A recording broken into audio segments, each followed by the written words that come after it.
So magbibigay lang po ako ng overview sa Book of Galatians kasi ito yung series ng sermons namin sa church namin this year. At nagsimula kami sa Galatians chapter 1 at ang tatalakayin natin ngayong araw na to ay nasa Galatians chapter 5. So pag hinati natin yung Book of Galatians, pwede natin itong tignan sa tatlong bahagi. Yung chapter 1 saka chapter 2, ito yung pagpapakilala ni Apostol Pablo sa sarili niya, paano siya nakilala ng ibang mga apostol. Sa chapter 2, sinabi doon, He gave them the right hand of fellowship. Nila Apostle Peter, nila Apostle James, saka nila Apostle John. So ito yung introduction niya. Sa pagpapakilala niya, pagpapatibay din na totoo siyang apostol, na may daladala na totoong mensahe ng Ebanghelyo.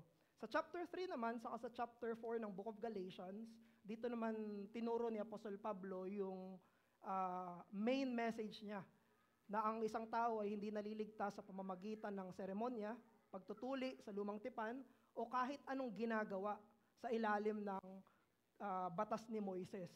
Hindi yun nakakapagligtas, hindi ka magiging matuwid sa harapan ng Panginoon sa pamamagitan ng kahit anong ambag natin, kahit anong pwede nating gawin, kahit na yung tama, kahit na mismo yung utos ng Panginoon. Doon niya pinagtibay yon sa chapter 3 saka sa chapter 4. Dito naman sa chapter 5, dito yung talata natin, dito niya na pinag-iiba, pinagko-contrast yung aplikasyon naman nung mensahe ng totoong ebanghelyo. Now, kung tayo ay napapawalang sala na aaring ganap sa pamamagitan ng pananampalataya lang, ano naman to ngayon sa buhay ng isang mananampalataya? Kaya dito makikita natin ang contrast sa chapter 5 ay yung works of the law, hindi na yung works of the law, kung hindi yung works of the flesh at yung work ng banal na spirito. Ayan na yung makikita natin na contrast dito sa chapter 5. So, dito tayo sa talata natin na makakita tayo dito ng listahan ng mga kasalanan dahil ang concern na ni Apostle Paul ngayon ay yung sanctification. So ang concern na ni Apostle Paul dito, ano na ngayon yung buhay ng isang mananampalataya o isang nagsasabing siya ay isang mananampalataya. Paul was concerned now about the real life, real discipleship ng isang mananampalataya. So if we will see, dito sa verse 19 sa verse 21, ito'y listahan ng mga kasalanan. Ang daming mga kasalanan na nilista ni Apostol Pablo. At sinabi niya na ito'y gawa ng mga laman. This is the works of the flesh. Pero gusto kong linawin na hindi ito lahat. So, meron pang ibang mga kasalanan na hindi nakalista dito. Kasi sinabi niya mismo doon na, and things like this. So, naglista siya ng mga kasalanan, tapos sinabi niya, meron pang iba, mga katulad nitong mga kasalanan. May ibang mga commentators na kinategorize nila yung mga kasalanan na to. Kunyari si Spurgeon, ayan, saka ibang mga commentators. Nilista nila yung mga kasalanan by category. Una, yung sins of lust.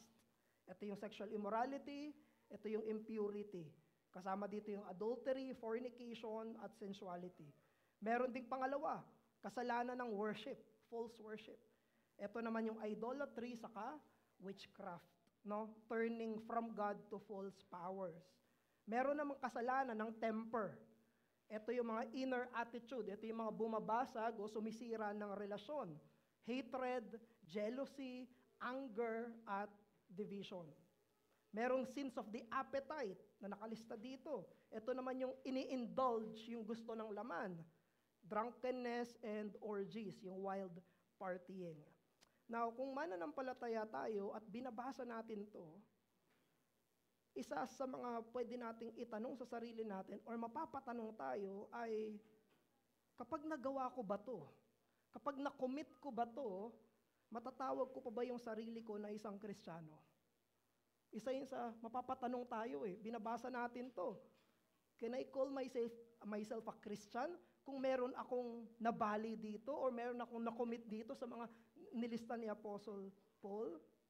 Kasi yun yung sinabi niya dito sa verse 21. I warn you, as I warned you before, that those who do such things will not inherit the kingdom of God. Pero ang kailangan nating bigyan linaw dito ay kung ano yung sinasabi ni Pablo. Sino yung binibigyan niya dito ng babala? anong klaseng pagkakasala yung binabanggit ni Apostol Pablo. Yung sinabi niya dito sa verse 21 ay those who do such things. Ito ay nasa present tense. Actually, sa ESV, meron diyang note, those who make a practice of doing. Ibig sabihin, hindi lang ito nagawa, kung hindi ito ay pamumuhay. Hindi lang nagawa, kung hindi uri ng pamumuhay. Ito ay lifestyle. Kaya, nung tinagalog ito sa ibang mga translation, medyo malinaw sa ang salita ng Diyos na translation. Sabi doon, ang mga namumuhay ng ganito. Ang mga namumuhay ng ganito. In-emphasize ni Paul yung klase ng pagkakasala na deliberate, habitual, sustained, at uri na ng pamumuhay. Hindi ito nagawa lang. Kung hindi, ito talaga yung direksyon ng pamumuhay. Kaya sabi ni Dan Duncan, sa text natin, sabi niya, but such sins are not characteristic of the Christian. They are not the bent of our life. And that's the force of this statement, who practice such things, because Paul puts that in the present tense, which indicates habitual, continual conduct in the fleshly sins, not periodic lapses of sins. End quote. Hindi ito nagawa lang, kung hindi tuloy-tuloy na klase na hindi napipigilang uri ng pamumuhay. Because we see, may pinagkaiba yung buhay ng kasalanan sa isang buhay na dinedefine ng banal na spirito, na namumuhay sa makipot na daan, na minsan ay nakakaranas ng pagkalaglag sa kasalanan kaysa sa isang pamumuhay na ito mismo yung nilalakaran niya. There's a difference. May pinagkaiba yung dalawang klase ng buhay na yon. May pinagkaiba yung isang tao na merong espiritu na nalalabanan niya yung mga kasalanan niya at isang walang espiritu kung saan ang namamayani ay yung kanyang laman. And if we will remember kung ano yung context ng Book of Galatians, yung mga taga-Galatians, nakukumbinsi sila ng ibang ebanghelyo. Nakukumbinsi sila ng false gospel, another gospel, sabi ni Apostle Paul. Nakukumbinsi sila na magiging tama sila sa harapan ng Diyos, tatanggapin sila ng Diyos, magiging malinis sila sa harapan ng Diyos kung gagawin nila yung seremonya ng pagtutuli. Kung gagawin nila yung mga seremonya sa kautusan ni Moses. You see, very concerned sila sa kautusan ni Moises. Very concerned sila doon sa mga ceremonial laws. Pero yung puso nila at buhay nila ay nasa maluwag na daan papunta sa kapahamakan. Ang isang palagi ko naalala dito ay yung Book of Proverbs. Kasi sa Book of Proverbs, may one time nagbabasa ako, nag-catch ng attention ko yung Proverbs 7:14. Ito yung binababalaan ng tatay yung anak niya na umuiwas sa adulteress. Wag siya mag-adultery. Tapos, sinabi dun sa Proverbs 7:14, speaking of the adulteress, sabi doon, I have peace offerings with me. This day I have paid my vows. Ito yung babae na may asawa. Tapos hinahalinan niya yung isang lalaki na magkasala sila, pero ito yung sinabi, halina, pwede na natin gawin yung kasalanan. Bakit? Kasi naghandog na ako sa Panginoon. Meron na akong ginawa na seremonya. Nag-vow na ako. Nagawa ko na yung religious duty ko. Now, pwede ko nang gawin yung gusto ko. You see, yan ang pinapakita sa atin dito sa talata natin. Yung legalistiko, binibigay niya sa Diyos kung ano yung tingin niya na gusto ng Diyos at pagkatapos niyang ibigay sa Diyos yun, mamumuhay siya sa paraan na gusto niya. The legalists are antinomians at heart. Ang mga legalistiko, sa puso nila, sila ay mga ayaw talaga sa puso ng kautusan. Yan mismo yung sabi ni Jesus sa mga Pharisees. Sabi ni Jesus sa Pharisees, these people honor me with their lips, but their hearts are far from me. Itong mga taong ito, pinupuri nila ako sa harap ng ibang mga tao. Kitang-kita yung pagiging religyoso nila. Napakahigpit nila. Mga Pharisees, di ba? Sobrang higpit nila. Nagdadagdag pa nga sila eh. Pero anong sabi ni Jesus? Their hearts are far from me. You see, ang Galatians 5:19-21 ay sagot ng ebanghelyo sa mga legalistiko na walang pagpipigil sa kasalanan sa sarili nilang mga buhay. Kaya ito yung mensahe natin mula sa talata natin. Ang buhay ng kasalanan na hindi tinututulan kahit na nakatago sa likod ng legalismo ay walang puwang sa kaharian ng langit. Ayan yung ulitin ko, ang buhay ng kasalanan na hindi tinututulan, hindi nilalabanan, walang pagpalag. Kahit nakatago siya sa isang buhay na legalistiko, yan ay walang puwang sa kaharian ng langit. A life of sin that remains unopposed, even if hidden behind legalism, has no place in the kingdom of God. Ang binibigyan din dito ni Apostle Paul ay yung buhay ng kasalanan. Yung sinabi doon na those who live like this. Kaya titignan natin dito anong description ni Apostle Paul sa isang buhay ng kasalanan. Una, legalism cannot hide it. And number two, heaven cannot allow it. Hindi ito pwedeng itago ng kahit anong panlabas na legalismo.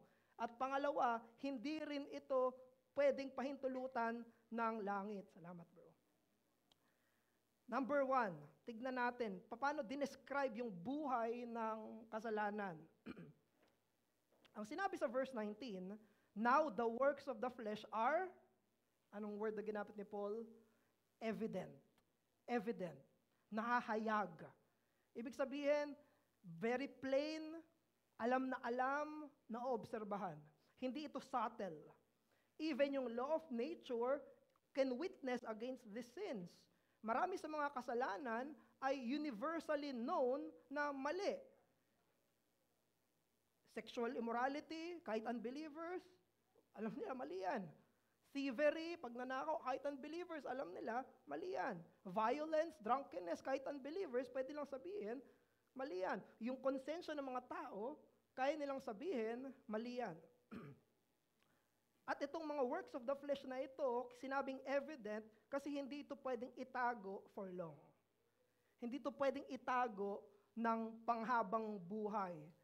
Isipin nyo, yung mga kasalanan dito ng galit, wrath, strife, factions, inevitably, later on, magpa-fracture yan ng relationships. May sisirain niyang komunidad. Hindi mo na kailangang imbestigahan para sabihin kasalanan yan. Hindi na kailangang saliksikin pa kung kasalanan niya. Hindi. Alam natin, merong kasalanan na kitang-kita. These are observable ng kahit sinong tao na merong moral awareness. At in-include dito ni Apostle Paul yung mga yan para ipakita na itong mga to ay hayag na hayag. Again, we will look. Ito ay aklat tungkol sa legalismo. Nilalabanan niya yung legalism ng mga Pharisees. Ibig sabihin, legalism cannot hide the evident stink of an unregenerate, unsaved, and spiritless living. Hayag. Konteksto, legalismo, pero may mga kasalanan na dinescribe siya na hayag. Hindi kayang itago ng legalismo yung baho ng isang buhay na hindi ligtas, na walang ebanghelyo at banal na espiritu. You see, ang legalism, ang focus niyan ay external conformity. Panlabas. Sumang-ayon ka panlabas. Pero, tinatago nito o minamaskarahan nito yung espiritual na pagiging patay na nasa ilalim o nasa loob nito. ang salvation by works or legalistic life ay parang isang tao na mayroong tinatagong patay na hayop sa loob ng cabinet sa kwarto niya. Ganyan nag-operate ang legalism. Pinipilit niyang itago yung patay na hayop sa loob ng cabinet niya, pero later on, hindi niya maitatago yung amoy nito. Sisingaw yung amoy nito. Kahit gaano karaming, ano ba yung mga air freshener? Kahit gaano karaming air freshener yung spray niya, mangangamoy yung patay sa loob ng cabinet niya. Ganyan ang legalismo. That's how legalism operates. Yung isang tao, pwede niyang takpan yung buhay niya ng outward morality, religious rituals, very strict na mga kautusan, pero kung siya ay patay sa loob, wala siyang Kristo, ang kanyang korupsyon ay sisingaw. Ito ay lalabas. Kung papaanong yung baho ng isang patay na hayop ay hindi pwedeng itago. Yung bunga ng puso na walang espiritu ay later on sisingaw. Sabi ng Numbers 32:23, be sure your sin will find you out. Yun yung warning ng Book of Numbers. And i-compare natin yan sa Christianity. Sa isang Kristyanidad na mayroong totoong ebanghelyo. Yun ang main point ni Paul. Ang Christianity ay hindi legalism. Ang Christianity ay hindi legalism. Hindi ito tungkol sa pagtatago ng kasalanan natin sa likod na panlabas na relihiyon. Hindi ito tungkol sa pagtatago ng mga baho natin. Hindi ito tungkol sa pagtatago ng pagiging patay natin espiritual. Ang Kristyanismo ay tungkol sa ebanghelyo na kailangan ko yung Diyos para buhayin ako. Kailangan ko yung Diyos para patawarin ako. Kailangan ko yung Diyos para linisin ako. Kailangan ko si Hesukristo para iligtas ako. Hindi para itago yung mga kasalanan ko. You see, yan ang hamon sa atin dito. Kung yung sins dito ay evident at ito'y nakatago sa likod ng legalismo, we should not follow that. Dahil mananampalataya na tayo. Nasa ilalim na tayo ng ebanghelyo. Ang hamon sa atin, hindi itago yung mga kasalanan natin sa likod ng legalistikong pagiging masigasig. Kung hindi ibulgar natin yung mga kasalanan natin sa harap ng trono ng biyaya ng Diyos. Kabaliktaran. You see, ang legalistic zeal, no matter how intense, it cannot cleanse a guilty conscience. Hindi niya pwedeng linisin yung mga guilty nating konsensya, hindi niya kayang buhayin yung mga patay nating puso.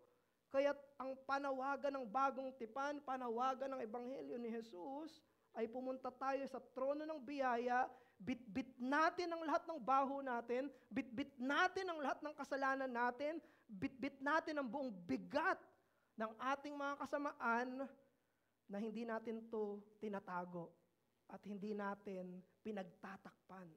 You see, we should remove our mask of self-righteousness before God. Rather, seek for pardon, and He will happily give us the embrace of grace. At kung tayo ay hindi mananampalataya, may mga kaibigan tayo hindi pa mananampalataya, you should know this. You are a legalist. Kung hindi ka pa mananampalataya, ikaw ay legalist. Kasi ipinipilit mong iharap sa Diyos yung mga ginagawa mo sa Kanya. Pinipilit mong iharap sa Diyos yung mga paglilingkod mo, kabutihan mo, may mga ginawa kang mabuti, at iniisip mo, dahil mabait ako, meron akong ligtas points. Langit points. Yan mismo yung dinedebunk ni Paul sa Galatians. Sinasabi niya, hindi totoo yan. Ang sagot sa kamatayan na panloob ay hindi mga relihiyosong pabango o pabango ng mabubuting gawa. Ang sagot sa kamatayan natin espiritual ay si Kristo. Yung Panginoong Hesukristo, yung ginawa niya sa krus ng Kalbaryo, yung kanyang sakripisyo, pagkamatay at pagkabuhay na muli. Si Jesus lang ang pwedeng magbigay sa atin ng espiritual na buhay, magbigay sa atin ng espiritu. Kaya ang panawagan sa iyo, tumingin ka sa Kanya. Kay Hesukristo, at doon mo matatagpuan yung katwiran na hindi mo makakamit sa sarili mo. Hindi pabango, kundi si Kristo. Kaya meron tayong mga nababalitaan, no? Mga very grievous scandals. Even pastors, even preachers, na bigla na lang mabubulgar sa even reformed na mga mangangaral na di-discourage tayo dahil nakikita natin sila, napaka-focus nila sa kanilang ministry. Talagang napakasigasig nila sa kanilang ministry. Pero later on, may expose adulterer pala. Later on, may expose, may financial scamming pala ng mga nangyayari. You see, ang sinabi ni Richard Baxter, a holy ministry cannot save an unholy minister. Kahit gaano katama yung ebanghelyo, yung ministeryo, hindi nito maitatago. Yung walang kabanalan, walang ebanghelyo, walang banal na spirito na minister. You see, the ministry cannot purify the heart. Only the blood of Christ na minemensahe doon at trabaho ng banal na spirito yung pwedeng gumawa doon. Kahit kung wala yung banal na spirito, kahit tayo pa ang pinaka-religious, kahit tayo pa yung pinaka-masigasig, kahit tayo pa yung pinaka-mukhang okay, it's just like a man hiding a dead animal in his cabinet, which later will stink. Kaya nang apila natin dito ay hindi natin gusto yung legalismo. Ang mensahe dito ay hindi ayusin mo lang yung buhay mo. Hindi yun yung mensahe ng bagong tipan. Hindi yun yung mensahe dito na, wag mo lang gawin yung nakalista dito, ha? Hindi yun. Iwasan mo lang mga to, ha? Hindi yun. Ang mensahe dito, ang pinapatungkulan dito, ay dapat magkaroon tayo ng buhay na totoong nilinis ni Jesus, pinapangunahan ng banal na spirito para magsimula sa loob, palabas. Magsisimula ito sa sarili natin, palabas. Ang pinagkaiba ng mananampalataya sa legalistiko ay hindi yung isa nagkakasala, isa hindi. No. Yung legalistikong nagkakasala, tinatago niya yung kasalanan niya. Ang mananampalatayang nagkakasala, hinahayag niya yung kasalanan niya sa harapan ng Diyos. At kung kailangan, sa harapan ng mga kapwa mananampalataya, ang pinagkaiba nilang dalawa, pagsisisi. While the legalist will keep on covering his stink, the Christian will open his cabinet and expose it to God with tears. Kaya sinabi sa awit na Rock of Ages, we will sing later. Napakaganda nung, hindi ko alam pang ilang verse to, first or second. Sinabi dun sa Rock of Ages, nothing in my hand I bring, simply to the cross I cling. Naked come to thee for dress, helpless look to thee for grace. Foul I to the fountain fly, wash me, Savior, or I die. Siya mismo lalapit sa Diyos at ihahayag yung sarili niyang kasalanan. Hindi niya hayaang sumingaw. Kaya ang kabaliktaran ng legalistiko ay hindi yung antinomian, kundi ang kabaliktaran ng isang legalistiko at ng antinomian ay ang isang taong nakatingin kay Kristo ng merong pagsisisi. It's the Christ beholding repentant. Pangalawa, how did Paul describe yung life of sin? Una, legalism cannot hide it. Pero number 2, heaven cannot allow it. Ito daw ay isang buhay na hindi pa hihintulutan sa kalangitan. May dalawang warning, double warning sa verse 21. Sabi doon ni Paul, I warn you, as I warned you before, that those who do such things, yun yung lifestyle, who do such things, will not inherit the kingdom of God. Double warning, siguro before pa to, sinabi niya, winarningan ko na kayo dito, ngayon ulit sa sulat ko, wawarningan ko ulit kayo. At itong warning na ito, alalahanin natin sa mga namumuhay sa ganitong uri ng hindi nilalaban ng kasalanan. Kahit na sila ay very zealous sa ceremonies at sa legalism. At itong warning na ito ay may pangil. Kasi ang warning ay hindi warning kung walang pangil. Ang sinabi niya, ito yung danger. You will not inherit the kingdom of God. Grabe. Hindi daw mamanahin yung kaharian ng langit. Dahil yan yung claim ng mga legalist. Para maging anak kami ni Abraham, kailangan magpatuli kami. Maging under kami ng law of Moses. So, isipin yon, nagawa na nila yun, nagpatuli na sila, tapos relax na sila sa sarili nilang pamumuhay. Kasi ginawa na namin yung panlabas eh. Anak na kami. Mamanahin na namin yung kaharian. Pero inopose yun ni Apostle Paul. Sabi niya, no. Kahit anong ceremony mo, kahit anong pagpapailalim mo sa mga seremonya, kung meron kang buhay na hindi tinututulan na kasalanan, you will not inherit the kingdom of God. There is no place in heaven for people who have unopposed sin or unopposed life of sin. Walang lugar sa langit para sa mga taong namumuhay sa kasalanan na hindi tinutunggali. Magkaiba yung sin sa buhay sa life of sin. Yun yung inargue natin kanina, no? Sa Pilgrim's Progress, merong isang character doon. Siya si Talkative. Nakasama ito ni Christian, saka ni, I think si Hopeful na yun, or si Faithful. Pero nakasama nila si Talkative. Etong si Talkative, gustong-gusto niyang pag-usapan religion, faith, spiritual matters. Talagang ano siya, ready siya. Kahit anong topic daw ibigay nila Christian sa daan, kayang-kaya niya pag-usapan. At first glance, parang godly itong si Talkative. He can discuss scripture and also anything about discipleship. Napaka-impressive nung salita niya. Pero later on, na-discover nila na yung religion ni Talkative ay pangbibig lang, hindi pang buhay. Na-discover nila na sa bahay, pag-usapin na pang bahay, ayaw niya na pag-usapan. Pag sa usapin na pang pribado, ayaw niya na pag-usapan.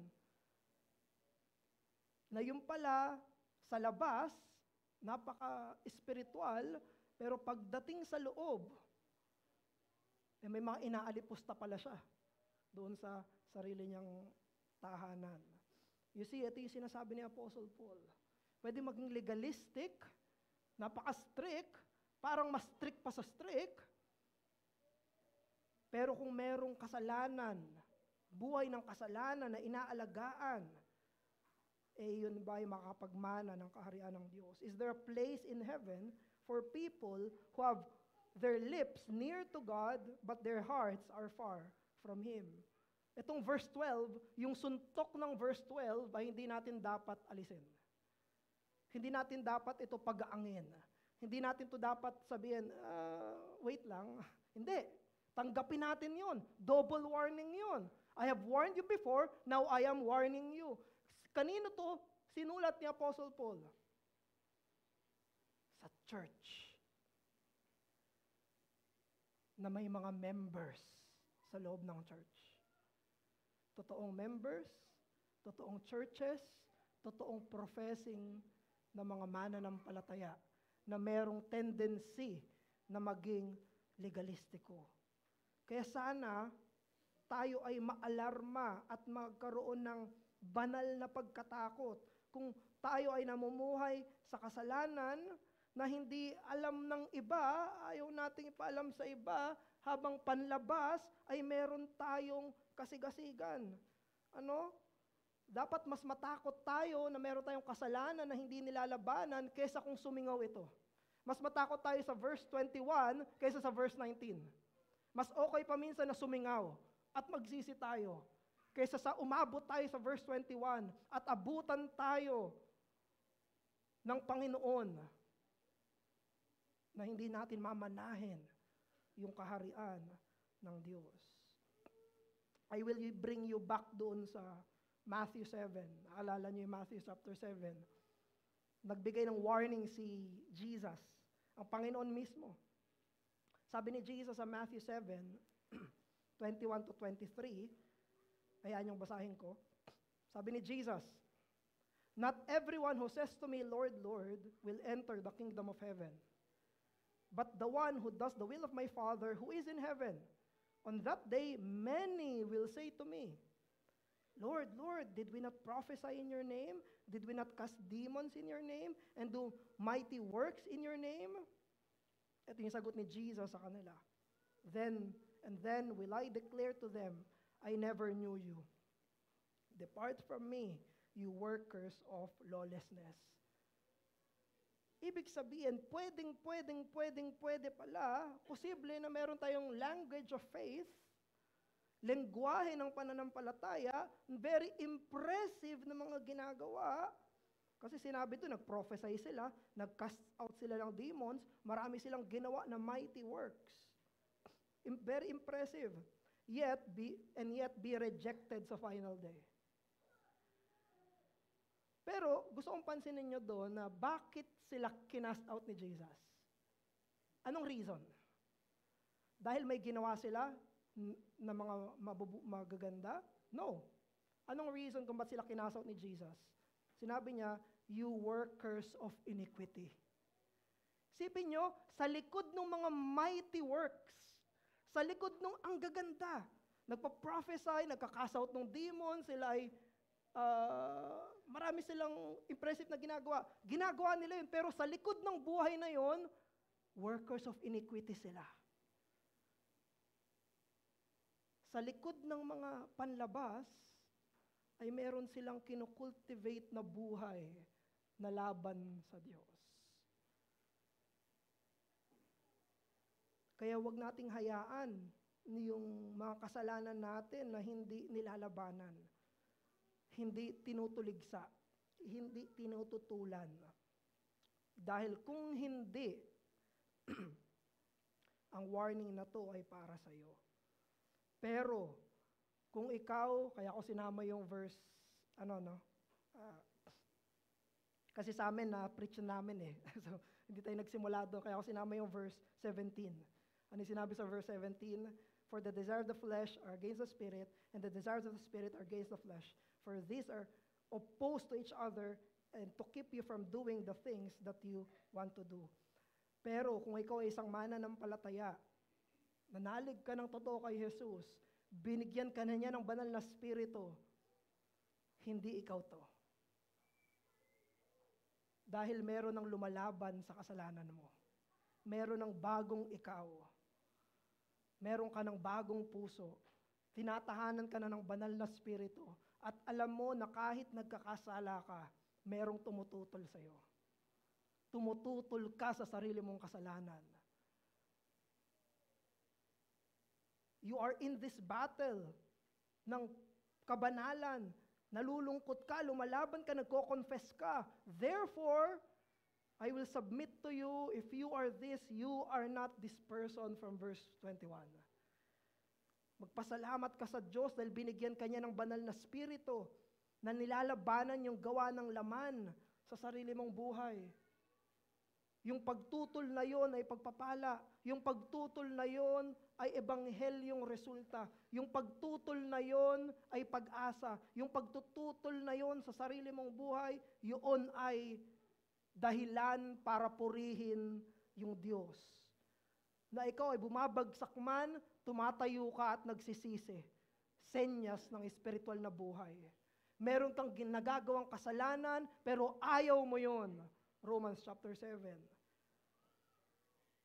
Kung ayaw mo na yung kasalanan na dati mong minamahal at umiiyak ka kay Kristo para sa pagtulong, yan ay banal na spirito na hinahasa ka at lumalaban sa mga nananatili mo pang kasalanan.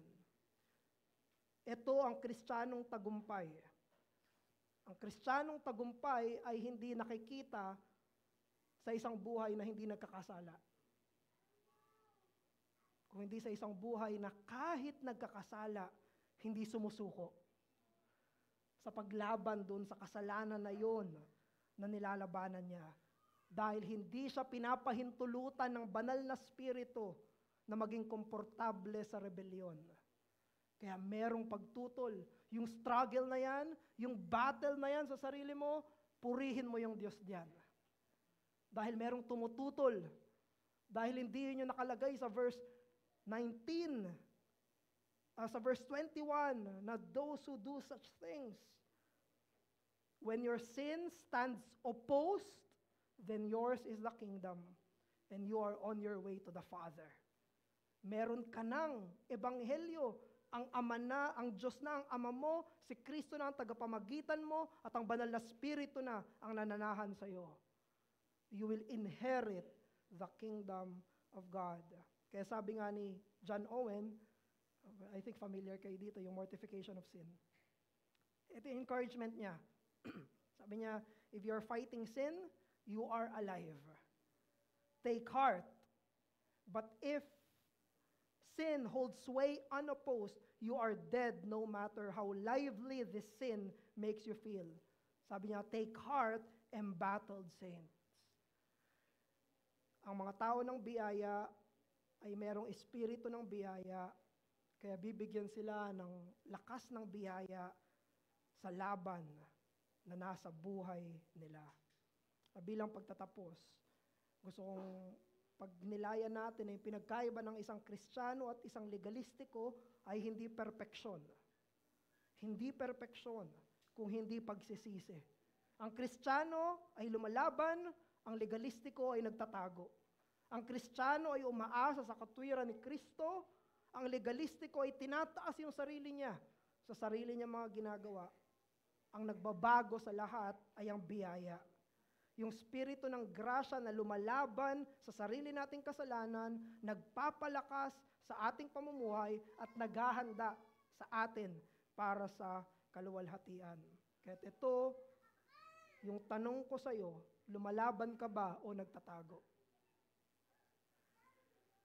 Lumapit ka kay Kristo, ihayag mo yung mga kasalanan mo, pumunta ka sa trono ng biyaya at matagpuan mo na ang nasa Diyos lang ang paraan para dalhin ka sa kaharian ng ligtas. Dalangin tayo. Aming Ama, maraming salamat po sa talatang ito. Yung talatang ito, O Diyos, pinapaalalahanan mo kami dito na ang inaasahan mo sa amin ay hindi yung panlabas, kundi yung panloob.